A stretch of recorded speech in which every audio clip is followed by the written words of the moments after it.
अब हम लोग क्वेश्चन नंबर 4 सॉल्व करेंगे। क्वेश्चन नंबर 4 क्या है देखिए, एक ही वृत्त में लघु खंड एवं संगत दीर्घ वृत्त खंड में बने दोनों कोणों का योग कितना होता है बोल रहा है।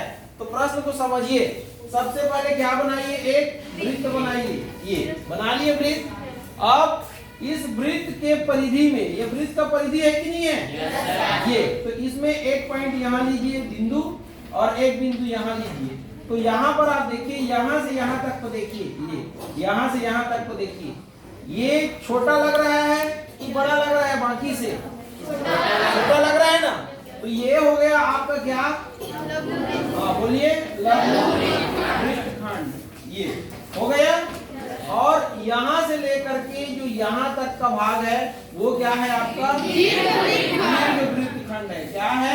दीर्घ वृत्त खंड। ये आ गया समझ में सबको? अब देखिए, ये लघु वृत्त खंड में यहाँ पर एक बिंदु ले लीजिए, ये P बिंदु ले लिए। और ये बिंदु को यहाँ से मिलाइए, ये और ये बिंदु को भी यहाँ से मिलाइए। तो ये कोण बन रहा है कि नहीं बन रहा है? तो ये देखिए, ये लघु वृत्त खंड में एक कोण बन गया। अब यहाँ से यहाँ तक क्या है, दीर्घ वृत्त खंड है। तो इसमें एक बिंदु ले लीजिए, ये Q बिंदु ले लीजिए। अब इसी को इससे मिलाइए और इसी को इससे मिलाइए। ये देखिए, तो ये कोण ये दीर्घ वृत्त खंड में बन रहा है कि नहीं बन रहा है? बन रहा है ना। तो ये देखिए, दीर्घ वृत्त खंड में ये कोण बना और लघु वृत्त खंड में ये कोण बना। तो आपसे पूछ रहा है कि इस कोण को और इस कोण को, ये दोनों कोण को, ये आप क्या करोगे, इस कोण को और इस कोण को क्या करना है, योग करना है। क्या करना है? योग करना है आपको। तो दोनों को योग मतलब जोड़ना है। तो कितना अंश आएगा ये पूछ रहा है। तो जब दोनों को आप जोड़ोगे ना, तो हमेशा याद रखना इसको और इसको जब दोनों को जोड़ोगे तो ये आता है 180। सबको समझ में आ गया? ये एक फार्मूला है। क्या है? एक फार्मूला है, समझिए। तो कौन सा आंसर आएगा? वाह, आएगा कि नहीं आएगा? कि दूसरा आएगा? नहीं सर, यही आएगा ना। इसके बाद देखिए क्या है हमारा अगला, 28 A का पावर 4 है, B का पावर 6 है और C का पावर 8 है। उसको भाग देना है किससे? -7 A का पावर 2, B का पावर 4 और C के पावर 6 से। तो कैसे भाग दोगे ये समझिए, बहुत इजी है। ध्यान से देखिए, आसानी से बन जाएगा। पहले लिख लीजिए 28, ये देखिए 28 को लिख लिए। A का पावर कितना है? 4, B का पावर 6 और C का पावर 8। फिर ये बटे का मतलब क्या होगा? अपॉन। फिर -7 A का स्क्वायर, B का पावर 4 और C का पावर 6। अब घटाते जाइए संख्या को संख्या से, A को A से, B को B से और C को C से। तो 7 एकम 7 चौक 28 हुआ कि नहीं हुआ? अब देखिए, A का घात यहाँ 2 है, तो A का घात यहाँ 4 है। तो आप इसमें से A के घात 2 को निकालोगे तो A का घात 2 बचेगा ना। अब यहाँ पर B का घात 4 है, अब यहाँ B का घात 6 है। तो 4 घात को निकालोगे कितना घात बचेगा? 2 घात। अब यहाँ पर C का घात 6 है और C का घात 8 है। तो C के घात 6 को यहाँ से निकाल दो तो C का घात 2 बचेगा ना। और ये वाला जो ऋण है ना, ये वाला ऋण है, वो कहाँ चला जाएगा? ऊपर। तो आपका आंसर क्या आया? ऋण 4 A की घात 2, B की घात 2 और C की घात 2। देखो ऑप्शन में ऋण 4 A की घात 2, B की घात 2, C की घात 2 है ना। तो यहाँ पर क्या लिख दोगे? ये आपका करेक्ट आंसर हो जाएगा, ये वाला। इसके बाद देखिए 50 से 70 तक की सम संख्याओं का माध्य क्या होगा बोल रहा है। तो सबसे पहले 50 से 70 तक की सम संख्याओं को लिखिए। यहाँ पर क्या बोल रहा है, 50 को भी लेना है और 70 को भी लेना है। 50 से 70 तक बोल रहे हैं ना, तो दोनों को लेना है, दोनों को छोड़ना नहीं है।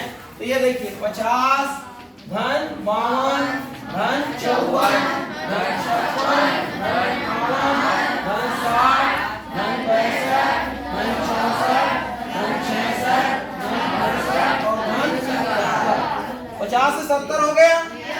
अब पूरे का बट्टे ये कितने हैं देखिए, 1 2 3 4 5 6 7 8 9 10 11। तो बटे में कितना आएगा? 11। और इसी को क्या बोलते हैं?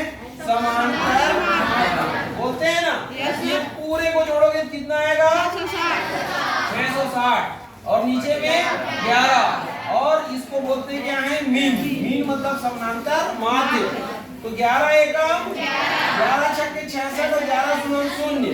तो आंसर कितना आया 60। तो 60 ऑप्शन में है क्या ये वाला है। तो क्या लिखोगे 10। क्लियर है? ऐसे बनाना है। ठीक। अब हम लोग क्वेश्चन नंबर 7 सॉल्व करेंगे। क्वेश्चन नंबर 7 क्या है देखिए। समान मूल्य वाले 15 टिकटों का मूल्य कितना है 18 रुपए है। तो 72 रुपए में इसी मूल्य वाले कितने टिकट खरीदे जा सकते हैं ये आपसे पूछ रहा है। तो यहाँ पर दो राशियां हैं। कौन कौन सी राशियां हैं बताइए। एक तो है टिकट की संख्या। क्या है एक है टिकट की संख्या।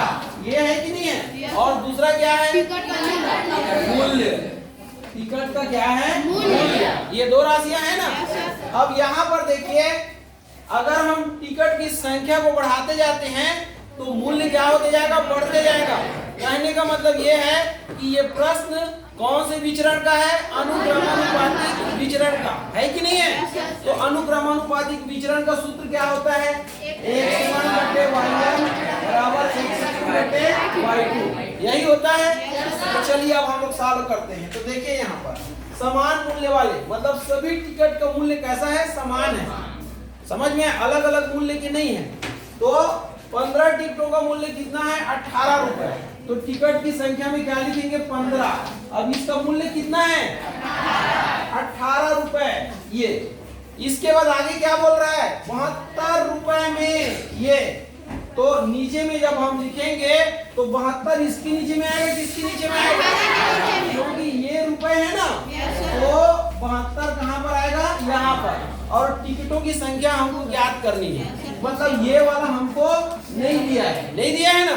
अब इस सूत्र को यहाँ सेट करेंगे तो ये x1 होता है कि नहीं। और ये क्या होता है y1 और ये क्या होता है x2 और ये क्या होता है y2। तो ये देखिए ये मिल गया ये नहीं दिया है और ये मिल गया। अब सूत्र में वहां रख दो। तो x1 का मान कितना है 15 और y1 का मान कितना है 18। Very good. अब x2 का देखो x2 का मान कितना है नहीं दिया है और y2 का मान कितना है 72। तो ये ज्ञात करना है। क्लियर गुणा कर दो ऐसे। तो x2 गुणा 18 इसका इससे होगा कि नहीं होगा बराबर इसका इससे हो जाएगा 15 गुणा 72। तो 72 18 नीचे में आ जाएगा।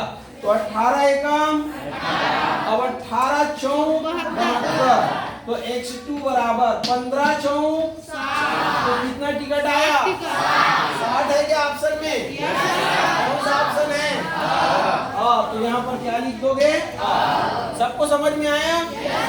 अब देखिए 6m² और 12ml का क्यूब का महत्तम समापवर्तक क्या होगा पूछ रहा है। ठीक है।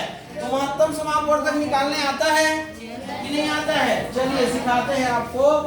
बहुत सरल है और आसानी से आप निकाल सकते हो। किसका बोला है देखिए 6m ये देखो 6m²l तो बराबर क्या हो जाएगा 2 गुणा 3 गुणा m गुणा m गुणा l। ये देखो इसको तोड़ के लिख लिए। अब इसके बाद सेकंड नंबर क्या है 12ml³ है। तो 12 क्या लिखोगे ऐसा कर लेना ना। ये 2 छक्के 2 तिया तो 2 गुणा 2 गुणा 3 ये। अब फिर गुणा m और इसका क्या हो जाएगा m गुणा l गुणा l। ये देखिए अब महत्तम समापवर्तक क्या होता है पता है। ये दोनों का महत्तम समापवर्तक हमको ज्ञात करना है। तो जो दोनों में है उसको लिखेंगे। ये देखो ये दोनों में है तो ये लिखाएगा। ये दोनों में है क्या नहीं है। ये 3 दोनों में है तो ये लिखाएगा। m दोनों में है तो ये लिखाएगा। और एक l ना केवल एक l है दोनों में ये। तो महत्तम समापवर्तक कितना आ गया 2 तिया 6 ml। कितना आ गया 6 ml।